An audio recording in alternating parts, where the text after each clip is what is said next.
Each day saw new and varied amusements and diversions, riding through the dark forest in horseless, unharnessed carriages, all to the sound of sweet music, with the trees parting and giving her a wide, wide road to pass over smoothly. And she began to busy herself with maidenly handwork. She embroidered widths of material in gold and silver, and made fringes with finely set pearls. She began to send gifts to her dear father, but she presented the richest width to her kind guardian, to that very beast of the forest, denizen of the deep. And as the days passed by, she began to go more frequently to the white marble hall, that she might utter grateful speeches to her generous guardian, and read his replies and greetings etched in words of fire upon the wall. So time passed. The tale is sooner told than the deed is done, and the merchant's young, lovely daughter grew accustomed to her new life and home. Nothing surprised or frightened her any more. She was served by invisible attendants who ministered to her every need and drove her in horseless carriages, played music for her, and performed her every command. And she grew daily more fond of her gracious master. She saw that he loved her more than himself, and had not called her the mistress for naught.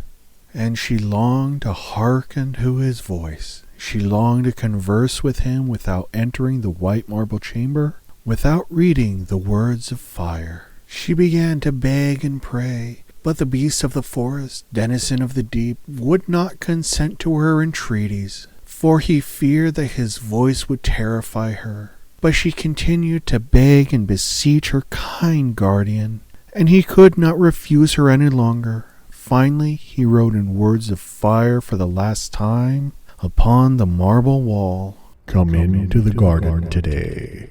Sit in thy favorite arbor that is twined with leaves and branches and blossoms, and speak thus. Speak with me, my faithful slave."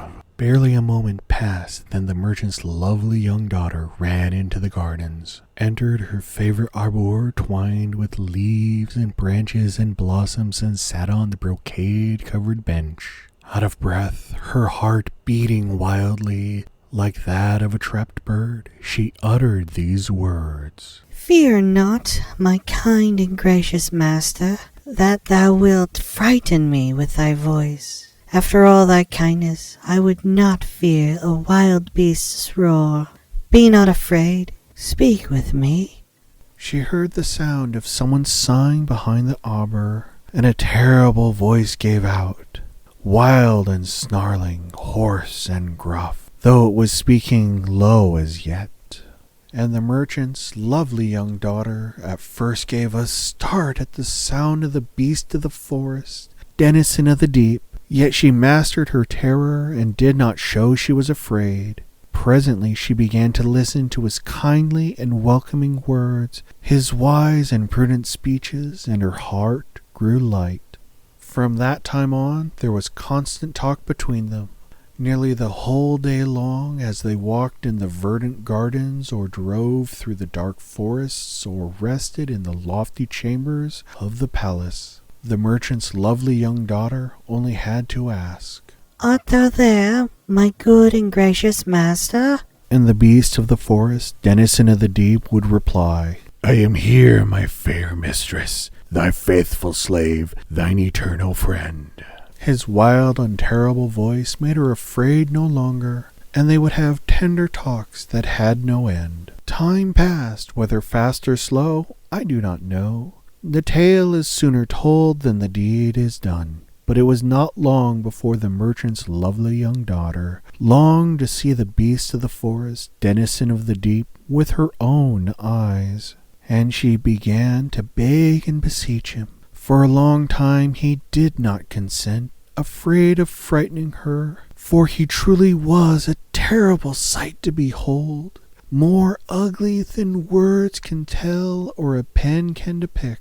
The wild creatures, as well as humans, lived in dread of the very sight of him, and would cower in their lairs at his approach. And the beast of the forest, denizen of the deep, spoke thus to her: Beseech and beg me not, my fair mistress, so delightful to behold, to show thee my horrible face and my misshapen body.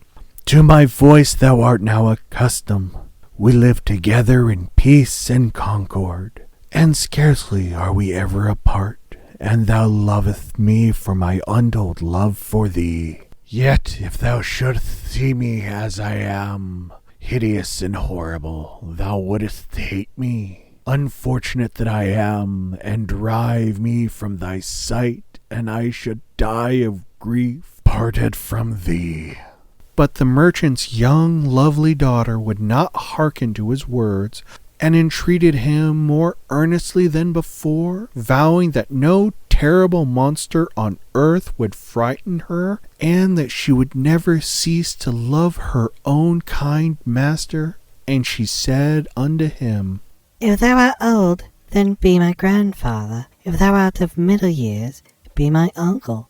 If thou art young, be as my brother. As long as I shall live, be thou the friend of my heart. Long, long did the beast of the forest, denizen of the deep, resist her requests, but he could not endure the entreaties and tears of the fair maiden, and at last he said, I cannot go against thy wishes, since I love thee more than myself. I will grant thy wish, though I know that I destroy my happiness and will die before my time. Come to the garden in the gray twilight, when the sun is setting behind the forest, and say, Show thyself to me, faithful friend, and I will show thee my hideous face, my misshapen body. And if thou canst stay with me here no longer, I shall not wish to keep you here against thy will in eternal torment.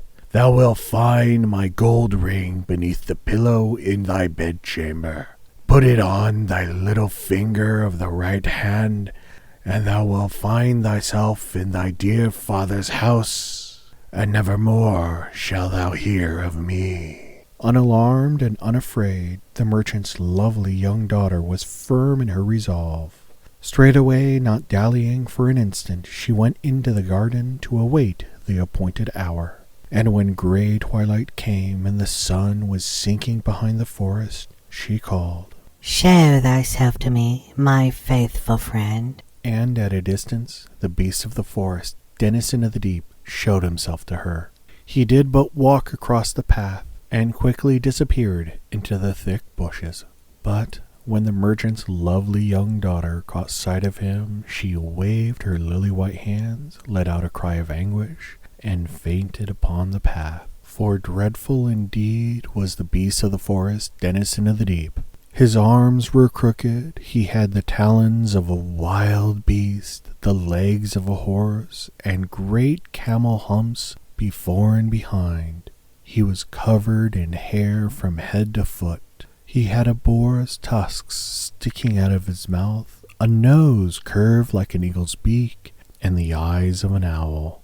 Having lain there senseless for a long time, the merchant's young, lovely daughter finally came to and heard some nearby weeping bitterly and sobbing in a pitiful voice. Thou hast slain me, my beloved fair maiden. No more shall I see thy gracious face. No longer wish thou even suffer my voice. Thus I must die an untimely death. And she felt sorry and ashamed, mastered her great fear and timid maidenly heart, and then spoke in a firm voice. Nay, have no fear, my kind and generous master. I shall never again be afraid of thine awesome form. I shall not part from thee or forget the goodness. Now show thyself to me in thy former shape, only because it was the first time I was afraid.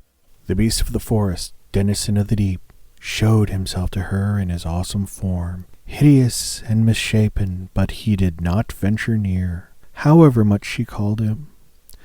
They walked together till dark, and talked as before with love and wisdom, and the merchant's lovely young daughter felt no fear. The next day she saw the beast of the forest, denizen of the deep, in the bright light of day, and although at first she took fright on beholding him, she gave no sign of it, and soon her fear was gone.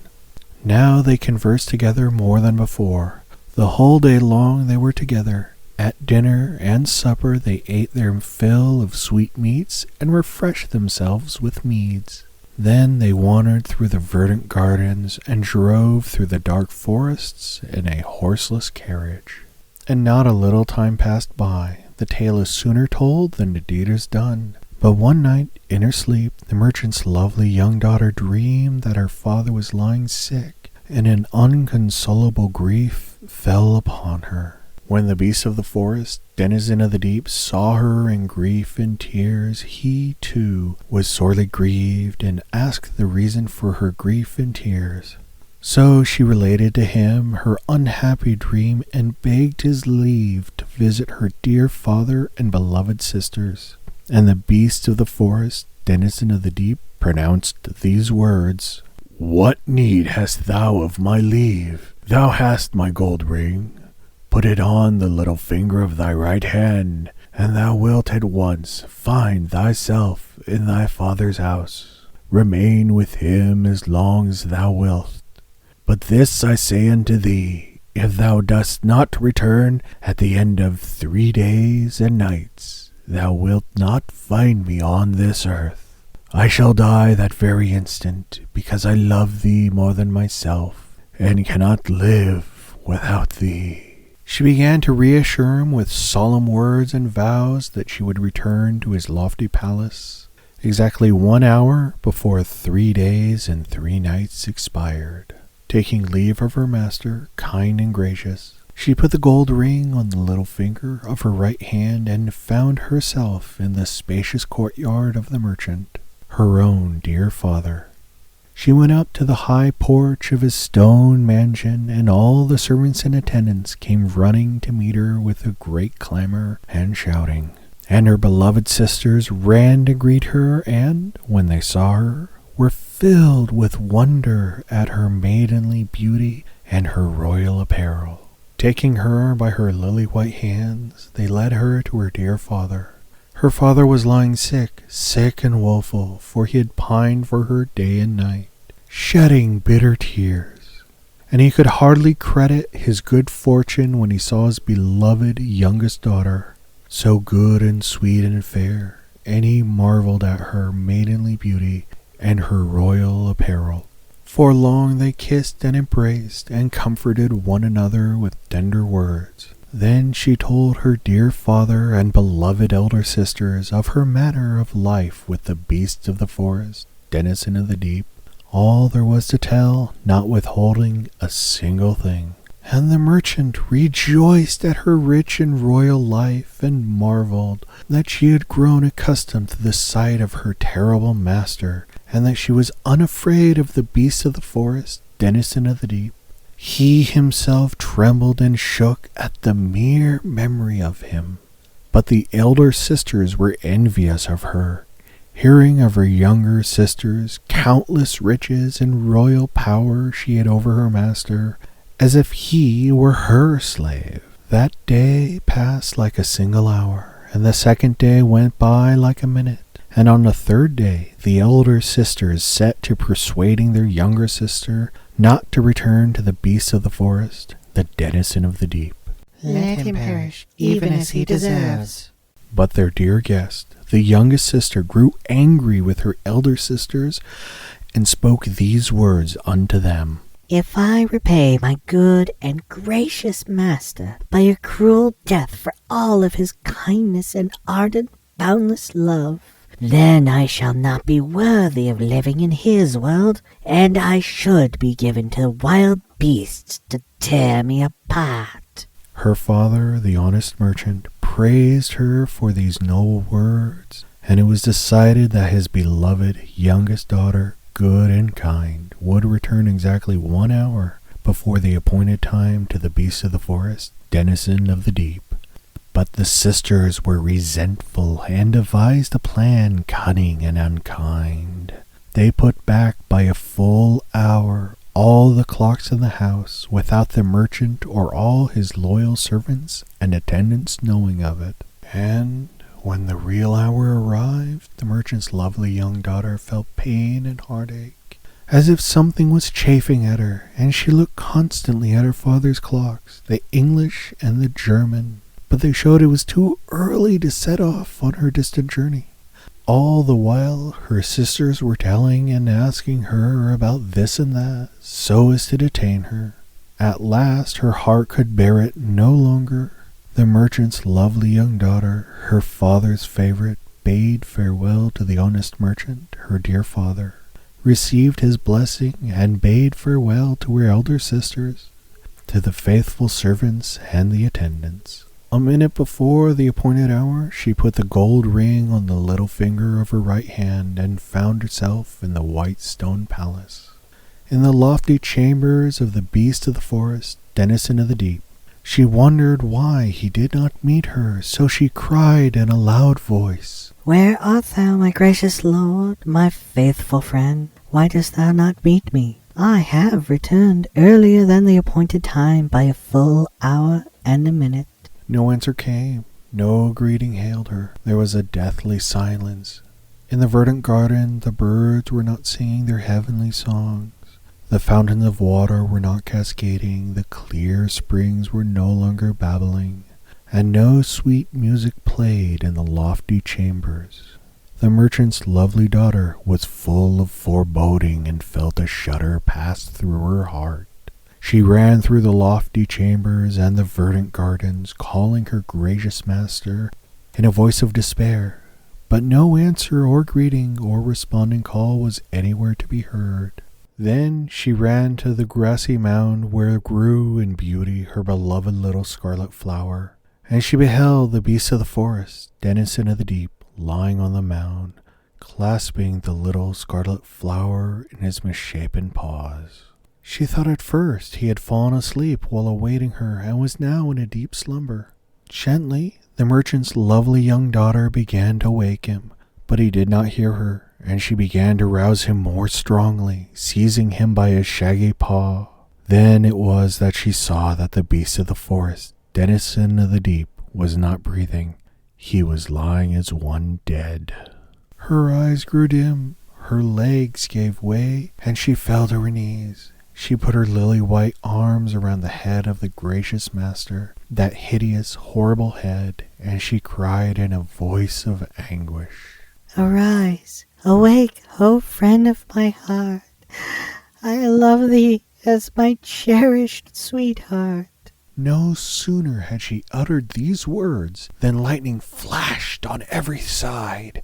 The earth shook from a great clap of thunder. A stone thunder arrow struck the grassy mound, and a merchant's lovely young daughter fell senseless to the ground. Whether she lay there for long, I do not know. But when she came to, she found herself in lofty chambers of white marble, sitting on a gold throne encrusted with precious stones. And a young prince, as handsome as a picture, had his arm around her. On his head he wore a royal crown, and he was dressed in cloth of gold. And before them stood her father and sisters, and around them a kneeling retinue of courtiers, all dressed in gold and silver brocade. And the handsome young prince, with the royal crown upon his head, spoke thus to her, "Thou didst love me, my peerless beauty, for my kind heart and love for thee. Thou didst love me in the form of a misshapen monster, then love me now in my human form, and be my cherished bride." A wicked witch was wrathful with my late father, a great and mighty king. So she stole me away while I was but a child, and, by her satanic sorcery and evil power, did turn me into a horrible monster. She laid a spell upon me so that I should live in that misshapen form, hideous and terrifying to every man and every creature on God's earth, until a fair maiden should be found, whatever her birth or position, who would love me in my monstrous form, and would wish to be my wedded wife. Then the spell would end, and I should once more be a human being, young and pleasing to behold. Full 30 years I lived thus, a monster and a terror, and I enticed to my enchanted palace 11 maidens fair. Thou wert the 12th. Not a single maiden loved me for my tenderness and goodness, or the kindness of my heart. Thou alone didst love me, hideous and misshapen as I was. Thou didst love me for my tenderness and goodness, for the kindness of my heart, for my untold love for thee, and thus thou shalt be the wife of a glorious king, the queen of a mighty realm. All who were therein assembled marveled at the story, and the courtiers bowed down to the ground. The honest merchant gave his blessing to the beloved youngest daughter and the young royal prince, and the bride and the bridegroom were congratulated by the envious elder sisters, and all the faithful servants, all the great nobles, and the valiant knights. And without more ado, a wedding was held, and great feasting began. And the bride and groom lived forever in great cheer and prosperity. I too was there, drank mead, and yet ne'er did my whiskers wet. You have been listening to The Little Scarlet Flower, an old Russian proverb and a twist on Beauty and the Beast. May you find love in its infinite varieties, and in all sorts of forms, be that man or misshapen monster.